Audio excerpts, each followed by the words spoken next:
नमस्कार। कानाफूसी चर्चा और गपशप पर आधारित हमारे इस खास कार्यक्रम में आपका स्वागत है। तो चलिए शुरू करते हैं इस बार का पावर सेंटर।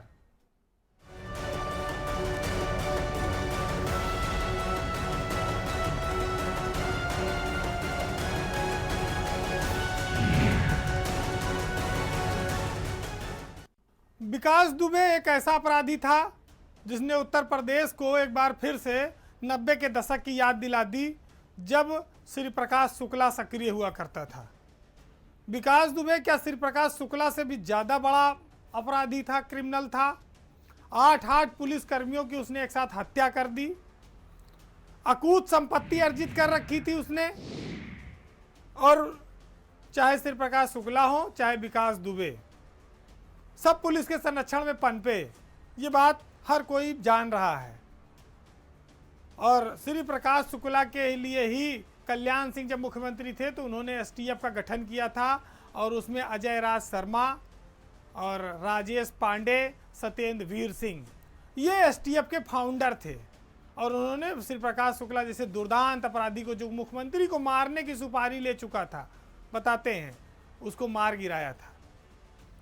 20 साल बाद एक विकास दुबे, दूसरा श्री प्रकाश शुक्ला सामने आया, जिसने मंत्री से लेकर संतरी तक की खुलेआम हत्याएं की और हर बार छूट गया। पुलिस के 8 अफसरों को उसने मार दिया। उत्तर प्रदेश की पूरी पुलिस हिल गई। उसके कई साथियों को एनकाउंटर में मारा गया, लेकिन उसने राजनीतिक पहुंच का फायदा उठाकर उज्जैन में आत्मसमर्पण किया। हालांकि वो मारा गया है इनकाउंटर में जब वो लाया जा रहा था कानपुर, लेकिन इतना दुर्दांत अपराधी जिसने सीओ का मर्डर करने के साथ साथ उनका पैर भी कुल्हाड़ी से काट दिया, वो इतना बड़ा अपराधी इतने दिनों तक बचा कैसे रहा? ये बहुत सारा सवाल है, बहुत बड़ा सवाल है। कितने सारे लोगों का उसके ऊपर संरक्षण था, कौन कौन उसके फाइनेंसर थे, कितने उद्योगपति थे, कितने पुलिस वाले थे, इन सब की अब जांच होनी चाहिए। ईडी ने भी उसकी संपत्ति का ब्यौरा मांगा है, लेकिन जो तथ्य अभी सामने आ रहे हैं वो बहुत चौंकाते हैं कि 14 देशों की वो यात्रा कर चुका था विकास दुबे। इतना बड़ा माफिया, उसका पासपोर्ट कैसे बना, किस थानेदार ने लिखा, तमाम असलहे उसके साथियों के पास उनके लिखे जाते थे। 14 देशों की यात्रा करने के साथ साथ यूनाइटेड स्टेट अमीरात और थाईलैंड में उसके पास पेंट हाउस यानी कि बड़े बड़े फ्लैट हैं। लखनऊ में उसकी एक संपत्ति की कीमत 20 करोड़ रुपया है। कानपुर में 11 मकान है उसके पास, 16 फ्लैट हैं। उसका बेटा विदेश में पढ़ता है। इतना बड़ा अपराधी आज तक पुलिस की नज़रों से बचा रहा। कैसे? ये जो अधिकारी जो वहाँ पर पुलिस के अधिकारी एसएसपी रहते रहे, वो क्या करते रहे? थाने के दरोगा और एसओ को तो वो अपने घर में बांध के रखता था। लेकिन ये हमारे व्यवस्था की तमाम खामियों को भी इंगित करता है। विकास दुबे, उत्तर प्रदेश में जितने राजनीतिक दल हैं, विकास का श्रेय और होड़ लेने के लिए सब आगे रहते हैं, लेकिन इस विकास के नाम से सब दूर भाग रहे हैं। अपराधी जिस तरह से संपत्ति कमाता है, उसी तरह से उसकी संपत्ति बर्बाद भी होती है। लोगों ने सर उठाना शुरू कर दिया है उसकी ज़मीनों पर, जिससे उसने ज़बरदस्ती कब्जा किया था, वो वापस लेंगे। कि बहुत सारे लोगों ने इस तमाम सारे इनकाउंटर पर सवाल खड़े किए हैं कि अगर ये इनकाउंटर सही हुआ, मुठभेड़ सही है, तो पुलिस को दोहरा सलाम है, और अगर ये इनकाउंटर फर्जी है तो पुलिस को 100 बार सलाम है, क्योंकि उसने उत्तर प्रदेश को एक बहुत बड़े दुर्दांत अपराधी से एसटीएफ ने, यूपी पुलिस ने निजात दिलाई है। योगी सरकार का इकबाल भी इससे लौटा है, बुलंद हुआ है। अगर विकास दुबे को पुलिस ना पकड़ पाती या ना मार पाती, उसके गैंग को ना मार पाती, तो उत्तर प्रदेश में जो योगी सरकार है, जो गुंडा राज के खिलाफ ही सत्ता में आई थी, उसका सारा नारा फेल हो जाता है। तो बहुत सारी राज से पर्दा उठने वाला है। आने वाले वक्त में देखते जाइए। अभी विकास दुबे के जो उनका राजनीतिक विकास है, आर्थिक विकास है, उसमें कितने वाजपेयी, कितने अवस्थी, कितने और सारे लोग शामिल थे, उन सब के नाम धीरे धीरे सामने आएंगे। यूपी में सबसे बड़े इनाम 5 लाख का इनामी बदमाश विकास दुबे मुठभेड़ में मारा गया, लेकिन यूपी के डीजीपी खामोश हैं।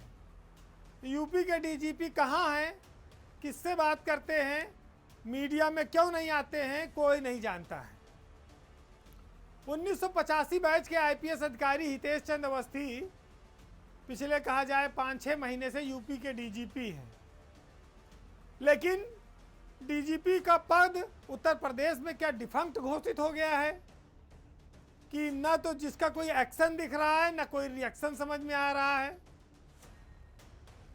अब अगर आप उनके इतिहास पर नज़र डालें तो डीजीपी साहब वर्तमान के ये 2 ही जिले में बताया जाता है कि एसपी रहे, वो भी उत्तराखंड जो बन गया है उसमें, पहले वो यूपी में था, टिहरी गढ़वाल और हरिद्वार।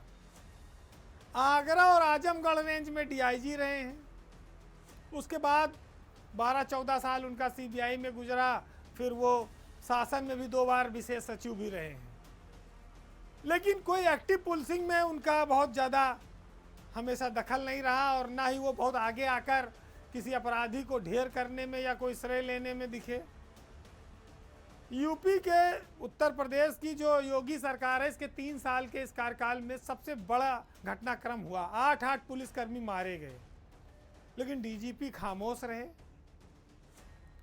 ऐसी शांति छाई रही जैसे कुछ हुआ नहीं।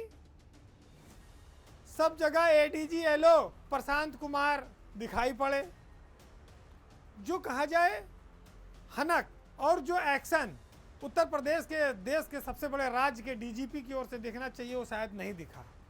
महसूस नहीं होता कि यूपी में कोई एक्टिव डीजी है या कोई दबंग डीजी है जिसके नाम से अपराधी कांपें या डरें। तो क्या ऐसा ही सर सिस्टम लोग चाहते हैं कि जो खाली नाम का पद पे बैठा हो, या कुछ उत्तर प्रदेश में अपराधियों में जिसके नाम का भय चलता हो, या जिसकी मौजूदगी से पुलिस का मनोबल बढ़ जाए, जिसके मूवमेंट से, जिसके आदेश से पुलिस में जोश भर जाए, ऐसा अधिकारी चाहिए। अब समस्या इस बात की है कि जो लोग खामोश होते हैं वो बहुत सारे मामलों में बहुत लोगों के लिए मुफीद होते हैं, अच्छे होते हैं। सरकार को लगता है कि चलो खाना पूर्ति के लिए एक आदमी बैठा दिया, चुपचाप है पद पे, काम कोई और करेगा, आगे कोई बढ़ के लीड और करेगा। लेकिन लीडर के रूप में उत्तर प्रदेश की 4 लाख के करीब पुलिस की जो संख्या है, उसके मुखिया के रूप में सुसुप्त और शांत और कहा जाए तो एकदम मीडिया से दूर रहने वाले अफसर अपने फोर्स का और अपने जवानों का और इस तरह की घटनाओं पर कितना मनोबल बढ़ा पाते होंगे, इसका अंदाज़ा शायद किसी को नहीं है। लेकिन सरकार में कहा जाता है कि एक अफसर धीमा चाहिए, एक अफसर तेज दौड़ने वाला चाहिए। जब शासन तेज गति से काम कर रहा हो तो मुख्यालय को शांत रहना पड़ता है। बहुत सारी बातें हैं, अब ये सरकार को देखना है कि वो ऐसे ही काम चलाएगी या गाड़ी में कुछ पेट्रोल भी डालेगी, रफ्तार भी बढ़ाएगी। यूपी में इस बात को लेकर बहुत बड़ा विभाजन और मतभेद है कि जो डायरेक्ट आईएएस अफसर हैं वो पीसीएस से जो प्रमोट होकर अफसर आते हैं उनके साथ भेदभाव रखते हैं, दूरी रखते हैं, उनकी काबिलियत पर वो एतबार नहीं करते। पता नहीं क्या है, होता तो स्वाभाविक है चूँकि इंसान में फ़र्क होता है, लेकिन जब से कोरोना आया है इसने ये लकीर और बड़ी खींच दी और गहरी खींच दी। 75 जिलों में ड्यूटी लगाई गई अफसरों की, नोडल अफसर के तौर पर हर ज़िले में कहा गया कि भाई एक एक मंडल में वो कमिश्नर के नीचे काम करेंगे। एक बार करीब 75-80 अफसरों की लगी तो 1.5 महीना रह के लोग आए, कोई बात नहीं, लेकिन अभी दोबारा फिर लग गई। इस बार जब ड्यूटी लगी तब थोड़े विरोध के स्वर सुनाई पड़े। उसके पीछे कारण ये है कि पीसीएस अफसरों के और पीसीएस से आईएएस में प्रमोट हुए अफसरों की संख्या ज़्यादा थी, उनकी ज़्यादा ड्यूटी लग गई। इवन स्थिति ऐसी बन गई कि जिनकी उम्र 55 साल है या उससे ऊपर है उनकी भी ड्यूटी लगा दी गई। अब कोरोना महामारी में कहा गया है कि जो लोग 55 साल के हों उनसे ड्यूटी ना ली जाए, चाहे वो चतुर्थ श्रेणी कर्मचारी हो, बाबू हो, चाहे वो राजपत्रित अधिकारी हो या पीसीएस हो या आईएएस हो, क्योंकि कोरोना एक भयंकर बीमारी के रूप में पूरी दुनिया में तहलका मचाए हैं। अब कृपा शंकर पांडे संयुक्त आवास आयुक्त हैं आगरा में और उनकी ड्यूटी बरेली में कोरोना में लगा दी गई। आवास आयुक्त ने सरकार को चिट्ठी भी लिखी कि साहब इनको मुक्त कर दिया जाए, 59 साल के आदमी हैं। श्रीकांत मिश्रा हैं, उन्नाव प्राधिकरण के वीसी हैं, 58 साल उम्र हो गई, उनकी भी ड्यूटी लगा दी। तो 44 तो पीसीएस पर मोटी अफसरों की ड्यूटी लगी और डायरेक्ट में कुल 8 अफसरों की ड्यूटी लगी। तो एक अफसर ने कहा कि भाई ये लोक भवन और ये बापू भवन और ये विधानसभा के एसी कमरों में बैठकर डायरेक्ट अफसर गर्मी में लाल हो रहे हैं और ये 55 के साल के पार वाले फील्ड में गर्मी में हलाल हो रहे हैं। तो लाल और हलाल के बीच ये मामला काफ़ी गरमाया हुआ है और ख़ास तौर से जो एसोसिएशन है आईएएस प्रोन्नत एसोसिएशन, उसने इसका विरोध जताया है। हालांकि नियुक्ति विभाग ने इस बार थोड़ी सी चालाकी दिखाई। उसने जब ये संचारी रोग अभियान के लिए जिलों में ड्यूटी लगी तो अब की बार सब एसीएस, प्रमुख सचिव और सचिव सबको निकाला। 3 दिन के लिए हालांकि गए हैं, 3 दिन के लिए इनकी ड्यूटी है, हर जिले में नोडल बनाए गए। लेकिन चूंकि जब नोडल है तो कोरोना सेंटर भी देखेंगे, हर जगह जाएंगे। यूपी जैसे एक बड़े राज्य में जहां 519 से ज़्यादा आईएएस अधिकारी हैं, 172 के करीब आईएएस अधिकारी पीसीएस से आईएएस में प्रमोट होकर आते हैं। इतनी बड़ी संख्या में और उम्र के आखिरी पड़ाव में आते हैं। वो जब इस भेदभाव को महसूस करते हैं तो स्वाभाविक है कि कहीं ना कहीं इसमें कमी है और जो लोग ऊपर बैठे हैं, जो सरकार में लोग हैं, वो ये देखें कि जिसकी सेवा की अवधि ज़्यादा है, जिसका अनुभव ज़्यादा अच्छा है, जिसने अपने कार्यकाल में अच्छे काम किए हैं, अगर वो प्रमोट होकर किसी अच्छे पद पर या प्रमोट होकर अच्छा काम कर रहा है तो उसको मनोबल बढ़ाया जाना चाहिए। सीधी भर्ती की सेवा से आने वाला हर व्यक्ति सर्वश्रेष्ठ हो सकता है, इसकी कोई गारंटी नहीं है। नीचे से आने वाले लोग भी उच्च कोटि का आदर्श और आचरण लेकर आते हैं और स्टेट कैडर में तमाम ऐसे अफसर हैं जिन्होंने बेहद नाम भी कमाया है। चाहे उमेश मिश्रा हो, अमरोहा के डीएम हैं, चाहे कानपुर देहात के डीएम राकेश कुमार सिंह हैं, फर्रुखाबाद के डीएम मानवेंदर सिंह हैं, उमेश प्रताप सिंह निदेशक हैं सूडा के। तमाम सारे राज्य कैडर के जो स्टेट कैडर के आईएएस हैं, इन्होंने नज़ीर पेश की है अपने काम और ईमानदारी से। यूपी की ब्यूरोक्रेसी में तमाम सारे बहुआयामी प्रतिभा के अफसर हैं। सूर्यपाल गंगवार उसी में से एक ऐसे आईएएस अफसर हैं जो इंजीनियर भी हैं, आईएएस भी हैं और कवि हृदय भी हैं। 2009 बैच का यह आईएएस अफसर, जिसके अंदर एक कवि बसता है, वो 5 जिलों का डीएम रह चुका है। हम बात पुरानी कर रहे हैं, जब वो हाथरस के डीएम थे तो सब टीवी के कार्यक्रम वाह वाह क्या बात है में शैलेश लोढ़ा के साथ वो प्रस्तुत हुए और उन्होंने शानदार कविता पढ़ी। उनकी कविता को देश भर में सराहना मिली। वर्तमान में वह मध्यांचल विद्युत वितरण निगम के एमडी हैं। बरेली में सूर्यपाल गंगवार का जन्म हुआ है। बीई इंजीनियरिंग किए हुए हैं वो इंडस्ट्रियल औद्योगिक विकास में। हापुड़, हाथरस, सीतापुर, रायबरेली, सिद्धार्थनगर, इतने जिलों में डीएम रहे हैं। जीवन में जो दुख है वो झलकता है, साहित्य में वो संवेदनाओं को छूते हैं।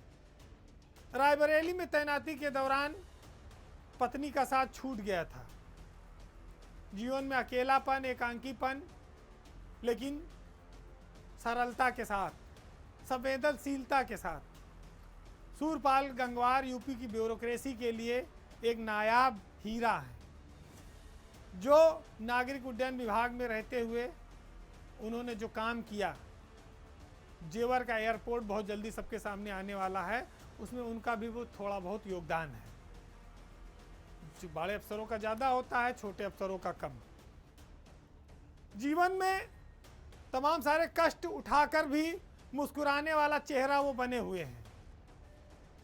यूपी की ब्यूरोक्रेसी के लिए सूरपाल एक आइडियल है कि कैसे विपरीत परिस्थिति में जीवन को अच्छे से चलाया जाना चाहिए, जनता को 100% कैसे डिलीवरी दी जा सकती है, अपना दर्द और अपना गम छुपाकर समाज के सामने कैसे मुस्कुराना पड़ता है। गंगवार के साहित्य प्रेम के लिए हम उनको सम्मान करते हैं, जनता के प्रेम के लिए भी हम उनका सम्मान करते हैं और उम्मीद करते हैं कि वो इस सेवा के माध्यम से उत्तर प्रदेश की रात दिन ईमानदारी से ऐसे ही सेवा करते रहेंगे और साहित्य की भी सेवा उनकी जारी रहेगी और तमाम सारे उनके प्रोग्राम आने वाले दिनों में हम टीवी से लेकर देश के तमाम मंचों पर देखेंगे। यूपी पुलिस में बड़े बदलाव का इंतजार हो रहा है। उसके पीछे कारण यह है कि योगी सरकार ने अफसरों को काफ़ी लंबा मौका दिया। मौका इस दृष्टिकोण से कह लीजिए कि जो अफसर फील्ड में हैं वो एक एक पद पर 2-2 ढाई 3-3 साल से हैं और अच्छा काम कर रहे हैं, लेकिन अब वो वापस आना चाहते हैं। वो चाहते हैं कि लखनऊ में जो सिग्नेचर बिल्डिंग है वहाँ बैठने का मौका मिले या कुछ दिन, चूँकि फील्ड में जितना काम उनको करना था वो काफ़ी काम कर चुके, इनोवेशन जितना था वो भी कर चुके। प्रशांत कुमार करीब 3 साल एडीजी रह के आए एनसीआर में, आज एडीजी एलओ बने हैं। उसके बाद कई सारे लोगों को उम्मीद थी कि प्रशांत कुमार अपने साथ कई रेंज के आईजी एसपी उनको भी अपने लेकर आएंगे, मौका देंगे, हो सकता है आने वाले दिनों में मिले। लेकिन हम कुछ ऐसे नाम आपको बता रहे हैं जो 6-6, 7-7 महीने से लखनऊ नहीं आ पाए हैं। उनके कई लोगों के परिवार लखनऊ में रहते हैं। फील्ड की पोस्टिंग में काफ़ी लंबा समय भी हो गया है। कोरोना के संकट में भी वो काफ़ी लड़े हैं, लेकिन अब वो चाहते हैं कि थोड़े दिन आराम किया जाए। आगरा के एडीजी अजय आनंद काफ़ी समय से आगरा में हैं और काफ़ी काम कर चुके हैं। अब वो सिग्नेचर बिल्डिंग की ओर देख रहे हैं। दीपक रतन आईजी स्तर के अधिकारी हैं और उनको केंद्र में पोस्टिंग मिली हुई है, वो भी जाना चाहते हैं।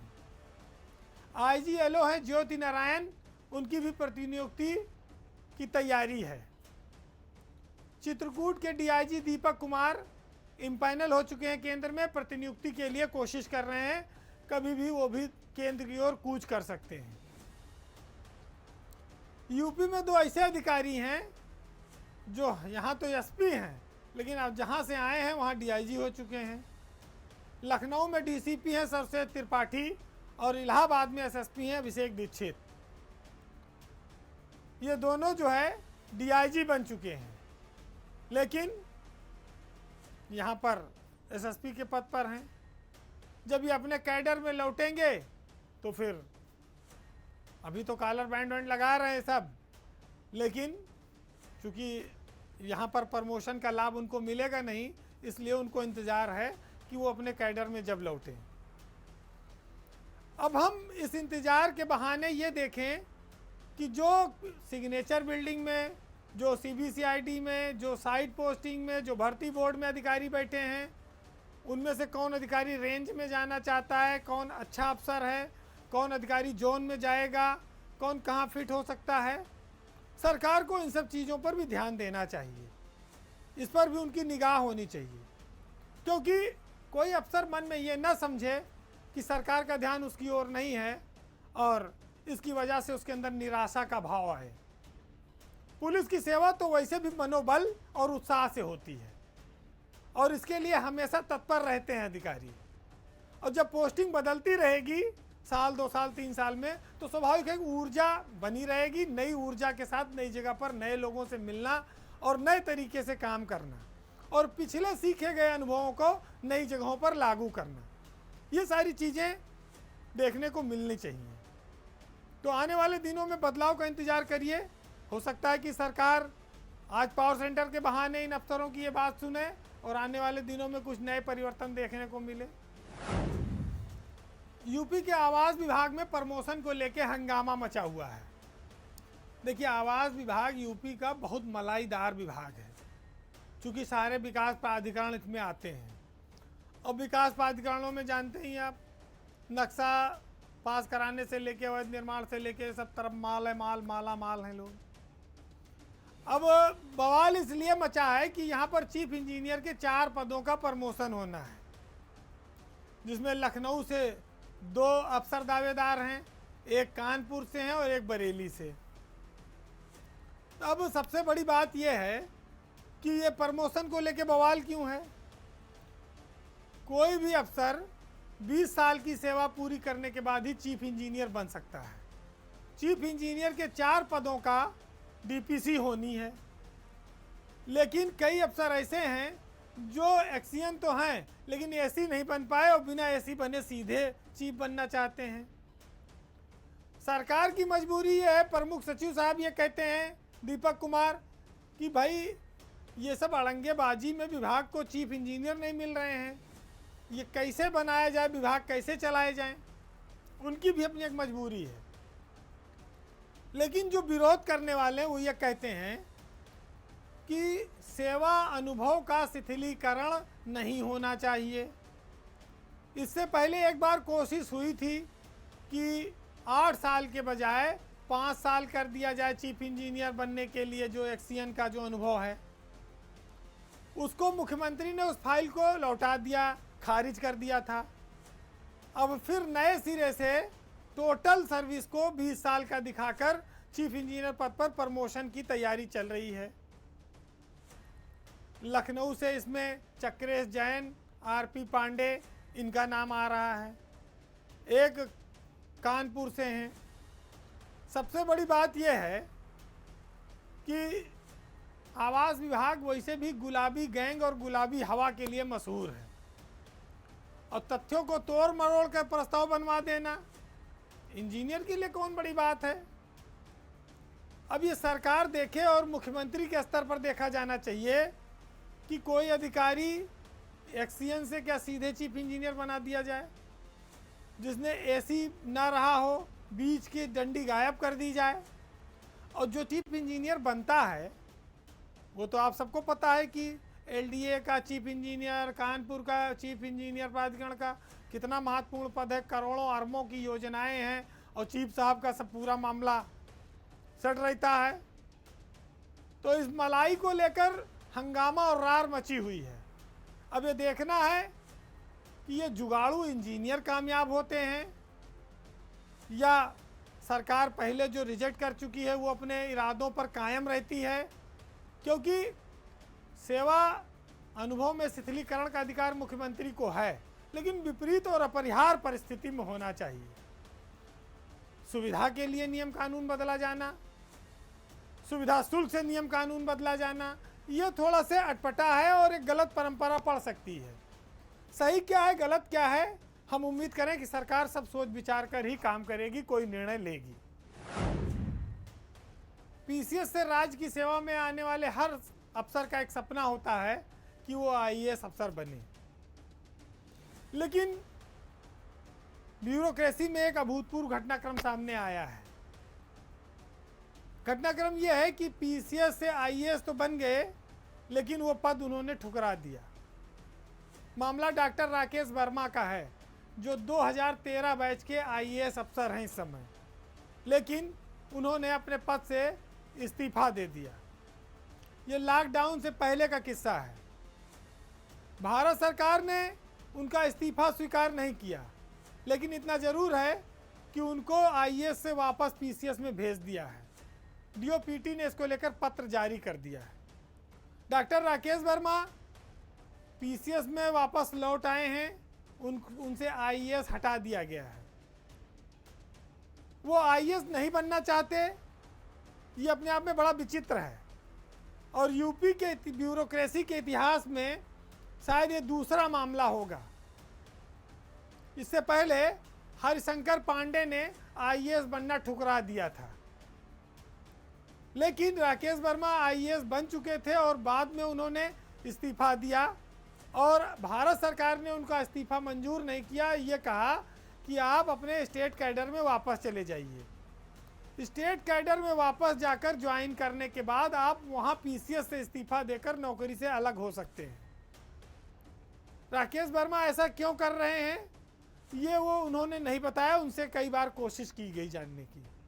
लेकिन इतना ज़रूर है कि लॉकडाउन से पहले से ना तो वो कार्यालय आ रहे हैं, वो इस समय शासन में विशेष सचिव औद्योगिक विकास हैं, उद्योग बंधु में भी वो ज्वाइंट डायरेक्टर हैं, 2 पद हैं उनके पास। लेकिन वो पिछले 5-6 महीनों से ऑफिस नहीं आ रहे हैं। तो अब ये क्यों हुआ, कैसे हुआ, ये विचित्र सा वाकया यूपी की ब्यूरोक्रेसी के सामने आया है। अब ये देखना होगा कि भारत सरकार द्वारा उनको जब पीसीएस में वापस लौटाया गया है तो वो पीसीएस में रहेंगे या वो पीसीएस का पद भी छोड़ेंगे। बहरहाल 20 साल की नौकरी जिसकी हो जाती है वो चाहे तो बीआरएस ले सकता है, राकेश वर्मा भी चाहे तो बीआरएस ले सकते हैं।